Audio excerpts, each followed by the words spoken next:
তোমরা কি ভাবছো আমি কোরিয়ান মেয়েটার মতো এরকম ফ্লন্ট করতে পারবো না? আমি এরকম ফ্লন্টও করতে পারবো আর ইয়াররিংসটাও বানাতে পারবো।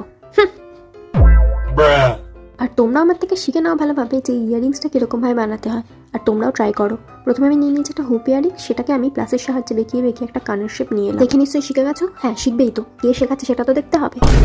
এরপর নিয়েছি সিলভার লাইমস্টোন চেন, এটা আমি 6 সেন্টিমিটার করে 5টা কাট করে নিয়েছি। তারপর B6000 গ্লু দিয়ে এটা আমি ঠিক কানের দুলের এই নিচের দিকের অংশটাতে লাগিয়ে নেব। আর লাগাচ্ছি কিরকমভাবে সেটা নিশ্চয়ই তোমরা দেখে বুঝতে পেরেছো যে এই লাইমস্টোন চেনের মাঝখানে যে গ্যাপটা থাকে সেই গ্যাপের মধ্যে একটা স্টোন আমি উপর দিকে রেখে মাঝখানে যে গ্যাপটা সেই গ্যাপটার মধ্যে আমি গ্লুটা দিয়ে স্টিক করছি।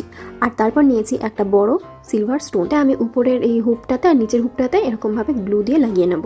ব্যাস, তাহলেই রেডি আমার এই কোরিয়ান স্টাইল ইয়ারিংসটা।